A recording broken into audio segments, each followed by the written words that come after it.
इस महत्वपूर्ण बिल पर बोलने का अवसर दिया।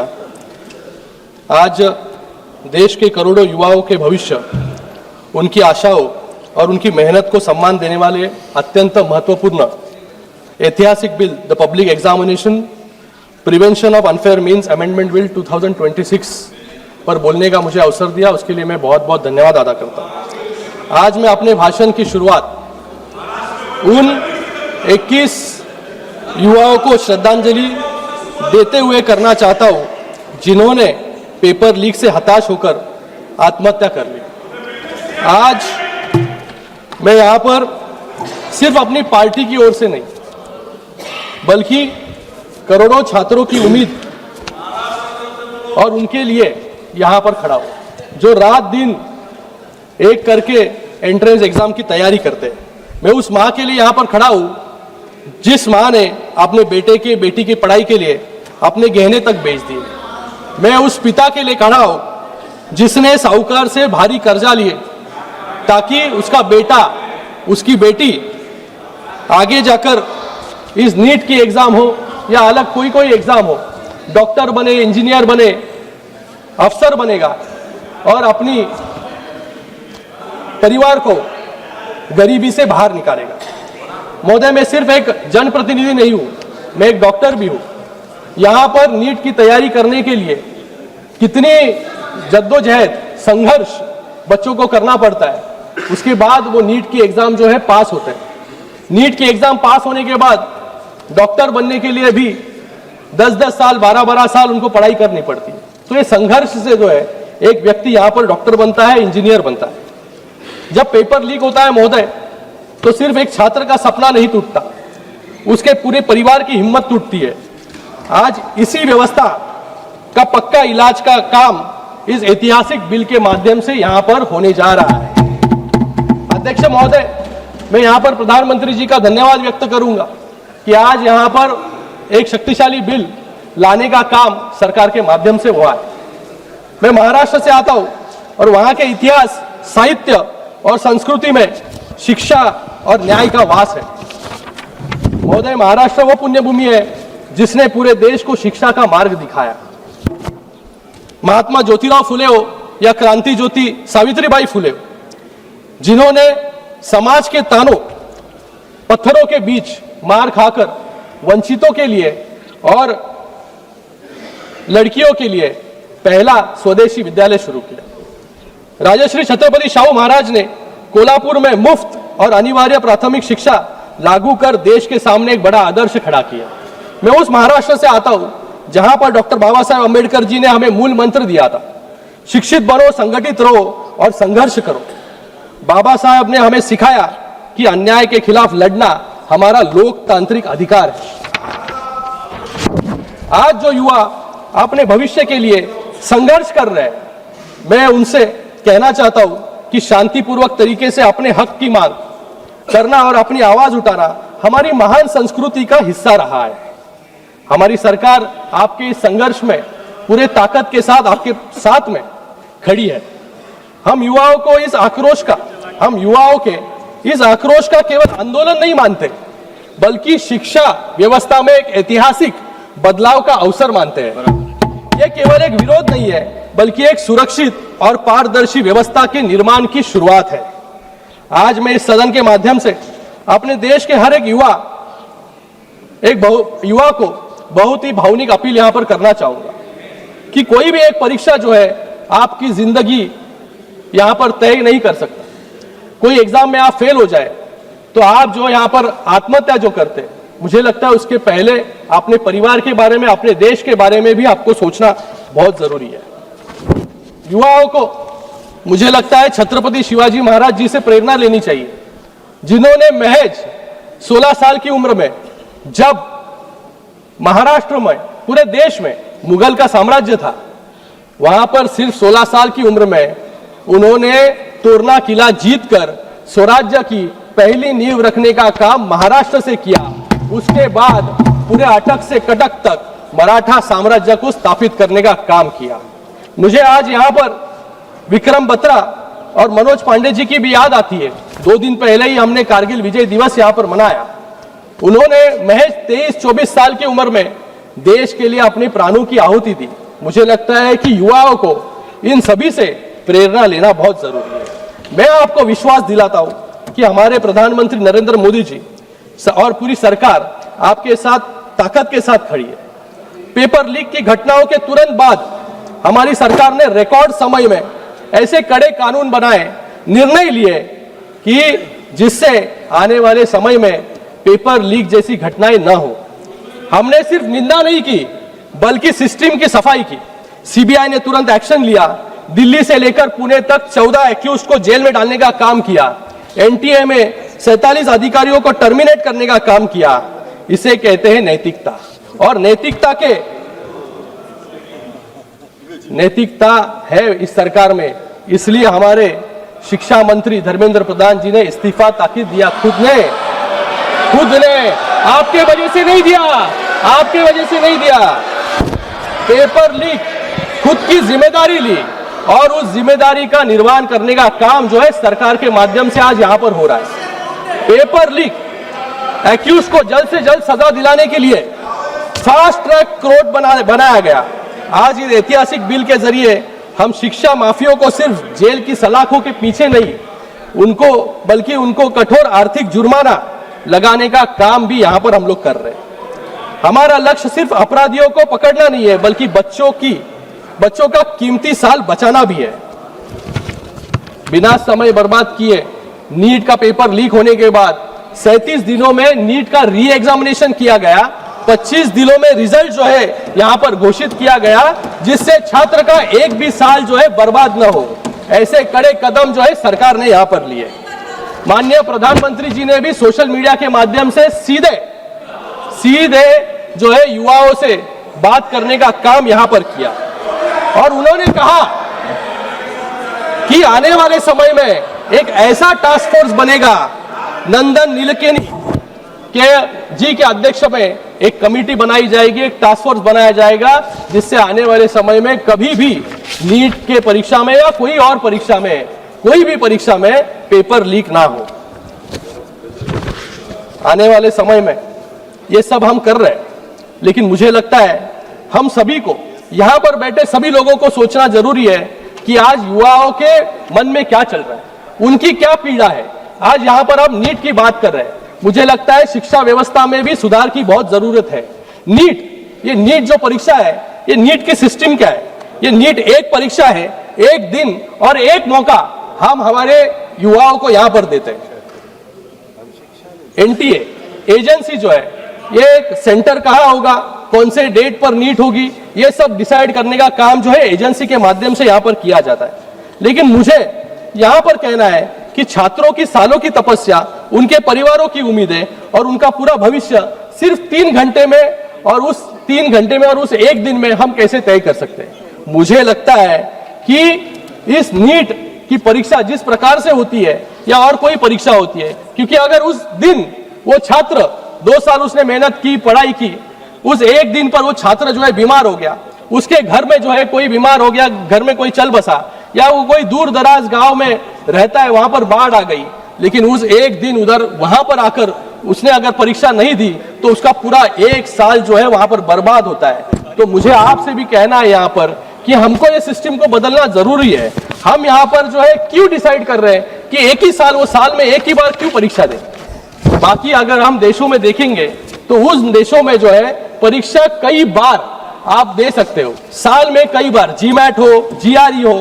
इस परीक्षा में आप अगर अमेरिका में जाओगे तो अमेरिका में कई बार, साल में कई बार परीक्षा दे सकते हो आप, और उस परीक्षा का रिजल्ट तुरंत लगता है, लेकिन उसका एडमिशन जो है साल में एक बार होता है। तो मुझे लगता है कि ऐसी व्यवस्था को अपनाना चाहिए, क्योंकि आज टेक्नोलॉजी आगे जा रही है, एआई है, इसके माध्यम से हम सब लोग को मिलकर इसमें एक अलग रिफॉर्म लाने की जरूरत है। जीमैट हो, जीआरई हो, तो मल्टीपल अटेम्प्ट जो है, चांसेस जो है, उसको देना बहुत जरूरी है। लव कृष्णा जी ने यहाँ पर कहा कि एक बैंक बनाया जाए, क्वेश्चन बैंक। मुझे लगता है कि ये पेपर लीक क्यों होता है, क्योंकि सबका पेपर जो है सेम होता है। अगर हम क्वेश्चन बैंक, एक जनरलाइज क्वेश्चन बैंक बनाएंगे बड़ा, और उसमें से अगर एआई जनरेटेड क्वेश्चंस निकले जिसका वेटेज सेम हो, और परीक्षा में जाने के पहले परीक्षा सेंटर पर, अरे सुन लेना राहुल, तो क्यों चिल्ला रहे हैं, अरे बाप, पीछे वाले राहुल को बोल रहा हूँ, पीछे वाले राहुल कासवान को बोल रहा हूँ। आप मत उत्तेजित होइए। श्रीकांत शिंदे जी, श्रीकांत शिंदे जी, यहाँ पर ध्यान मत दीजिए। आप बोलिए, सभापति महोदय, केवल आपकी स्पीच रिकॉर्ड पे जा रही है। देखिए, तो जो अलग अलग देशों में अपनाया गया है वो हमारे देश में भी हम अपना सकते हैं, जिससे ये रैट रेस से जो दबाव है, एक तो परीक्षा का दबाव है, एक तो परिवार का दबाव है, परिवार ने जो कर्जा लिया है उसका दबाव है, इन पूरे दबावों से, प्रेशर में से जो है हमें भी विद्यार्थी को बाहर निकालना बहुत जरूरी है। आज एक परीक्षा किसको जन्म दिया जाए? लव कृष्णा जी ने यहाँ पर कहा, एक बड़ा साम्राज्य यहाँ पर कोचिंग क्लासेस का खड़ा हो चुका है।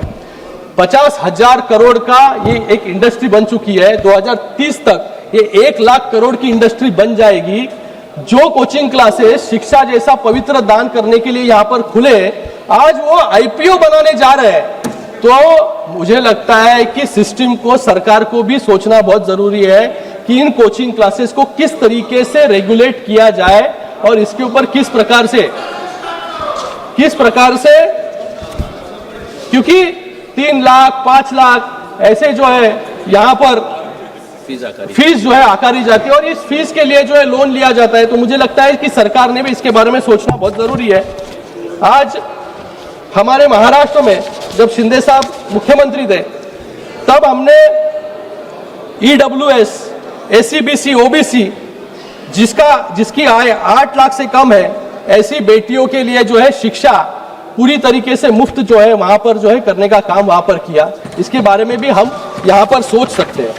मुझे यहाँ पर कहने में आनंद होता है कि जिस तरीके से हमने टैक्सेशन रिफॉर्म्स लाया, GST कानून लाकर, IBC कानून लाकर बैंकिंग रिफॉर्म्स किया, लेबर कोड्स लाकर मजदूरों को सशक्त किया, उसी तरीके से आज इस बिल से एजुकेशन रिफॉर्म्स लाने का काम, अकाउंटेबिलिटी लाने का काम जो है हम लोग यहाँ पर कर रहे हैं। आज यहाँ पर सब लोग चिल्ला रहे थे, गौरव जी ने भी यहाँ पर कहा, गौरव जी ने यहाँ पर दिनकर जी की कविता, उसके साथ में अलग अलग कवियों की यहाँ पर बात की। मैं उनको रामधारी सिंह दिनकर जी की 1962 में जब चीन का युद्ध हुआ, उस युद्ध के बाद दिनकर जी ने किसके लिए एक कविता लिखी थी? एक कविता में क्या लिखा था उन्होंने? घातक है जो देवता सदृश दिखता है, लेकिन कमरे में गलत हुक्म लिखता है। जिस पापी को गुण नहीं गोत्र प्यारा है, समझो उसने ही हमें यहां मारा है। ये मैं इसके अंदर विश्लेषण में नहीं जाऊंगा गौरव जी, ये किसके लिए लिखा है सबको पता है किसके लिए लिखा था। और सुनिए उसी दिनकर जी ने और भी लिखा, सिंहासन खाली करो कि जनता आती है। और इसी के बाद में 1975 में इमरजेंसी जो है उसका स्ट्रगल जो है शुरू, इमरजेंसी के खिलाफ आंदोलन जो है इसी कविता के साथ जो है शुरू हुआ। आज यहां पर कह रहे हैं कि टीयर गैस छोड़ा, लाठीचार्ज किया, लेकिन मुझे लगता है कि बच्चों को भी, जिन बच्चों को ये भड़काने का काम यहां पर कर रहे हैं, उन बच्चों को भी इमरजेंसी की किताब अगर वो पढ़ ले तो उनको पता चल जाएगा कि डिक्टेटरशिप क्या है, तानाशाही क्या है। कि तानाशाही, सर अभी टाइम है, तानाशाही किसे कहते हैं? तानाशाही, अरे रुको, सुनो यार, सुनो, तानाशाही किसे कहते हैं? इमरजेंसी में 1,11,000 लोगों को बिना ट्रायल जेल में ठूसा गया, इसे तानाशाही कहते हैं। अकेले मीसा में 35,000 लोगों को डिटेन किया, जिनमें 13,000 राजनेता थे, इसे तानाशाही कहते हैं। शाह कमीशन ने साफ कहा, इमरजेंसी का मकसद विपक्ष की आवाज कुचलना था, इसे तानाशाही कहते हैं। एमनेस्टी इंटरनेशनल ने के अनुसार कस्टडी में कम से कम 22 लोगों की मौत हुई, इसे तानाशाही कहते हैं। और सुनो, सरकार ने तो बच्चों की बात सुनी, जो आंदोलन कर रहे थे बच्चे उनको सुना, उनसे बात की। जितेंद्र सिंह यहाँ पर बैठे हैं, नड्डा जी है, वो गए, उनसे बात की, उनको क्या चाहिए उनके बारे में सुना और यहाँ पर रिफॉर्म्स लाने का काम किया। आज बिल यहाँ पर पारित हो रहा है, लेकिन इन्होंने क्या किया? 38वां संशोधन और 39वां संशोधन लाके सुप्रीम कोर्ट की ताकत जो है निकालने का काम जो है, कम करने का काम इन्होंने किया। इसलिए जो है इमरजेंसी के बाद हारना इनको पड़ा। यहां पर ये कह रहे हैं कंटिन्यूसली, यहां पर गौरव जी कह रहे थे कि हम युवाओं के साथ हैं, हम युवाओं के साथ हैं, हम विद्यार्थी के साथ हैं। अरे विद्यार्थियों को तो पूछो वो आपके साथ है कि नहीं। 37 दिन तक जंतर मंतर नहीं गए इनको, 37 दिन तक जंतर मंतर नहीं गए क्योंकि इनको डर था कि आप जैसी और एक पार्टी तो तैयार नहीं हो जाएगी। तो जेन जी के भाषा में मैं, अरे सुनो यार, सुनने की आदत रखो। जेन जी की भाषा में विपक्ष के आंदोलन को एक समराइज करना चाहूंगा मैं जेन जी के भाषा में। 37 दिन तक तो ये जंतर मंतर नहीं गए, तो इनको MIA हो गया। MIA क्या है? MIA missing in action. तो 37 दिन तक हमने कुछ नहीं किया, तो कुछ तो करना चाहिए। जंतर मंतर तो नहीं जा सकते, तो हम जाते हैं प्रधानमंत्री जी के आवास के सामने और वहां पर जाके आंदोलन करते हैं। तो क्या हो गया फिर? आंदोलन क्यों किया आपने? उनको फोमो हुआ, फियर ऑफ मिसिंग आउट। अरे बच्चे यहाँ पर आंदोलन कर रहे हैं, हम क्या कर रहे हैं? तो हम चले गए PM आवास पर। अरे सुनो, आगे आप अपना समाप्त फोमो होने के बाद लहू, इनको डेलुलू हुआ, डॉक्टर श्री डेल्यूशन। श्रीकांत जी, इनको लगा छात्र हमारे साथ आएंगे श्रीकांत जी, आपका प्रधानमंत्री के घर के इधर जाने के बाद, लेकिन छात्र तो कोई आए नहीं। ये अकेले वहां पर 2.5 घंटे जो है धरना देते बैठे वहां पर। और इसलिए तो ये जेनजी की भाषा में जो है आज और इनको इतनी इनसिक्योरिटी है कि लास्ट में सपा को फोन करके बोला कि बाबा मैं उधर जा रहा हूं। 2 घंटे के बाद, 2.5 घंटे के बाद सपा के लोग आए और 1 मिनट में पुलिस। अब समाप्त करें कृपया तो आज ऐसी परिस्थिति जो है सर, विपक्ष की हो रही है। मैं सर अभी तो ताकत बढ़ गई सर, पहले मैं 20 मिनट बोलता था, अभी 13 लोग हैं सर। 24 मिनट हो गया, 24 मिनट हो गया।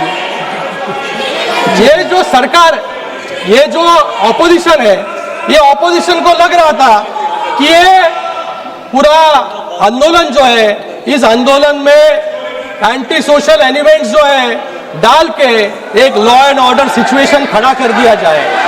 लोगों को भड़काया गया, लोगों में जो है यहाँ पर इनके पार्टी के भी लोग वहां पर गए और बदिया गालियां जो है वहां पर देने लग गए।